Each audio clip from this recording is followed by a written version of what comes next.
सर्वसामान्यांच्या हक्काचा आवाज जागर जनस्थान।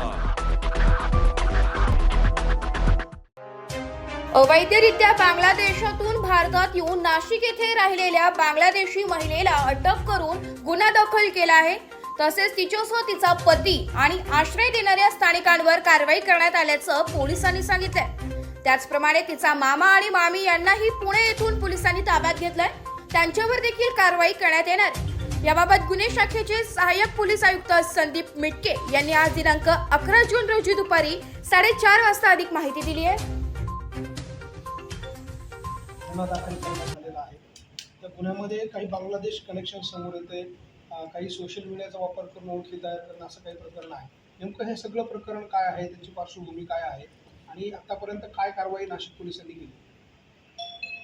माननीय पोलीस आयुक्त श्री संदीप कदम सर त्यांना गोपनीय बातमीदार मार्फत माहिती मिळाली की नाशिक शहरामध्ये अवैधरित्या विवाह करून बांगलादेशी महिला वास्तव्यास आहेत। त्या अनुषंगाने त्यांनी तांत्रिक विश्लेषण करून या माहितीच्या आधारे कारवाई करण्याचे आदेश गुन्हे शाखेला दिलेले होते। त्यामध्ये माहिती मिळाल्यानंतर यामध्ये कारवाई करण्यात आली। त्यामध्ये 3 बांगलादेशी नागरिक आणि 1 भारतीय नागरिक असे 4 आरोपींना ताब्यात घेण्यात आलेलं असून मुंबई नाका पोलीस स्टेशन येथे त्यांच्यावरती गुन्हा दाखल करण्यात आलेला आहे। या घटनेतील जी महिला आरोपी आहे ती 2017 मध्ये बांगलादेशमधनं अवैधरित्या घुसखोरी करून भारतात मुंबई येथे आलेली होती। ती तिचे मामा आणि मामी याच्यासोबत त्यावेळेला अवैधरित्या आलेली होती। त्यानंतर 2018 मध्ये नाशिकच्या एका व्यक्तीशी तिचे फेसबुकद्वारे ओळख झाली। त्या ओळखीनंतर त्यांचे दोघांचे प्रेम संबंध निर्माण झाले आणि त्यानंतर थोड्याच कालावधीनंतर ती पुन्हा बांगलादेशला अवैधरित्या निघून गेली। बांगलादेशला निघून गेल्यानंतर तिथे गेल्यानंतर तिच्या लक्षात आलं की ती 3 महिन्याची प्रेग्नंट आहे। तिने बांगलादेशवरून संबंधित नागरिकाला भारतीय नागरिकाला कळवलं की ती प्रेग्नेंट आहे। त्यावेळेला तो वैधरित्या त्याचा पासपोर्ट आणि व्हिसा काढून बांगलादेशला तिला भेटायला गेला। तिथं तो भेटून आला। त्यानंतर 2019 मध्ये त्या महिलेने पासपोर्ट काढला आणि 3 महिन्याच्या व्हिसावर ती भारतात आली।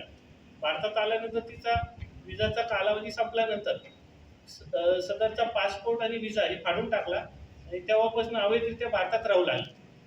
त्यामध्ये दोन्ही हे दोघं जण हे लिव्ह इन मध्ये मुंबईत राहत होते। त्यानंतर पुन्हा ती महिला बांगलादेशला अवैधरित्या पासपोर्ट नसल्यामुळं व्हिसा नसल्यामुळे ती अवैधरित्या बांगलादेशला निघून गेली।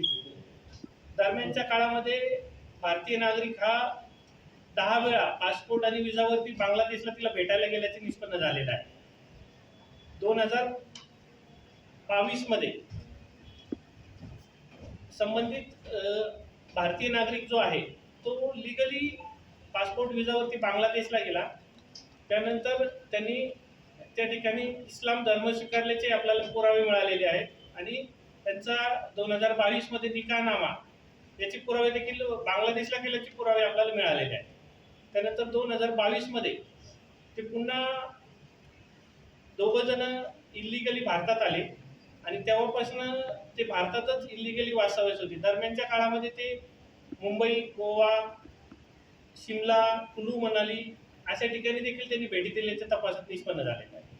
सदर जी महिला आहे हा व्यक्ती आणि ती महिला यांच्यामध्ये काही संवेदनशील ठिकाणांची फोटोची काही देवाणघेवाण किंवा काही दहशतवादी कृत्याचं कनेक्शन याच्या मागे दिसतंय का? 2017चं त्यांचं जे फेसबुक अकाउंट होतं ते अकाउंट त्यांनी त्यानंतर बदललेलं आहे। त्यामुळे त्याचे युजर आयडी पासवर्ड आणखी आपल्याला मिळालेली नाही। त्या अनुषंगाने पोलीस सखोल तपास करीत आहेत। त्या अँगलने त्यासोबतच महाराष्ट्र ATSला देखील आपण इन्फॉर्म केलेलं आहे। त्यांची देखील या गुन्ह्याच्या अनुषंगाने चौकशी चालू आहे। तर ती महिला एकटीच बांगलादेशवरून आली की अजून कोणी संपर्कात आहे? आतापर्यंत आपल्याला 3 बांगलादेशी, ती आणि तिचे मामा आणि मामी असे निष्पन्न झालेले आहेत। त्यातील महिलेला आपण नाशिक येथून ताब्यात घेतलं। तर तिचे मामा आणि मामी हे 2 जे आरोपी आहेत बांगलादेशी आहेत ते दोन्ही, त्यांना आपण पुणे ग्रामीणच्या हद्दीतनं शिक्रापूर पोलीस स्टेशनच्या हद्दीतनं ताब्यात घेतलेलं आहे। ते मामा मामी काय करत होते सर? इतके वर्ष राहत होते, काय त्यांचं बॅकग्राऊंड काय? नाही, त्यांना आजच आता ताब्यात घेतलेलं आहे. त्याबाबत आपण सखोल तपास करत आहोत. ते पण मागील किमान 8 ते 10 वर्षापासून भारतात वास्तव्यात आहे. सर, सदर जी महिला आहे बांगलादेशी, तिच्याकडे काही आपल्या देशातले ओळखपत्र सापडलेलं आहे. हे ओळखपत्र बनावट असल्याचं समोर आलेलं आहे. तर त्याचं काय कनेक्शन आहे? तिने मतदान केल्याचं देखील कळत आहे. त्यामध्ये तिच्याकडे आता भारतीय नागरिक बनावट बनवलेले तिने आधार कार्ड, पॅन कार्ड आणि इलेक्शन कार्ड हे मिळालेलं आहे. इलेक्शन कार्डची नोंदणी नाशिकमध्येच तिने केलेली असून तिने नाशिकमध्ये मतदान केल्याची कबुली दिलेली आहे. त्या अनुषंगाने देखील पोलीस तपास करीत आहे. तर आता ते लग्नाच्या वेळेस इस्लाम धर्म स्वीकारला, तुम्ही आता बोललात, त्याला फोर्स करण्यात आलं लग्नासाठी किंवा तो होऊन स्वीकारले, त्या संदर्भात काही माहिती त्यांनी दिली आहे? नाही, आणखी तर खूप प्रायमरी स्टेजला तपास चालू आहे. त्या अनुषंगाने तपास सखोल करण्यात येईल. लग्नासाठी अट घातली होती का ती, असं काही? नाही, लग्न तर त्यांचं अपत्य झाल्यानंतर साधारणतः 4 ते 5 वर्षांनी त्यांनी लग्न केलेलं आहे. त्या अगोदर त्यांना लिव्हिंग मध्ये राहत असतानाच अपत्य झालेलं आहे. एक मुलगी झालेली आहे त्यांना. मग ते इस्लाम धर्म स्वीकारण्यामध्ये काय कारण? इस्लाम त्याला बांगलादेशला तो गेल्यानंतर लग्न करण्याकरता त्याला तिथं इस्लाम धर्म स्वीकारायला त्यांनी सांगितला. त्यामुळे त्यांनी स्वीकारला. त्या पद्धतीने त्यांनी इस्लामच्या पद्धतीने निकाहनामा आपल्याला त्याचे कागदोपत्री पुरावे देखील मिळालेले आहेत.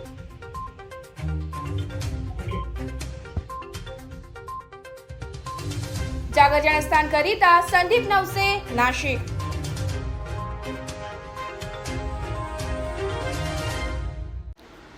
चला स्वच्छ भारतासाठी एकत्र येऊया. मूर्तिजापूर, महाराष्ट्र येथे प्लास्टिक बंदीला सुरुवात झाली आहे. प्लास्टिकचा वापर पर्यावरणासाठी हानिकारक आहे. त्यामुळे प्लास्टिकचा वापर कमी करूया आणि आपल्या शहराला स्वच्छ ठेवण्यासाठी एकत्र येऊया. जाणून घ्या प्लास्टिकचा वापर कमी करण्याचे फायदे. प्लास्टिक कचऱ्यामुळे पर्यावरणावर गंभीर परिणाम होतो.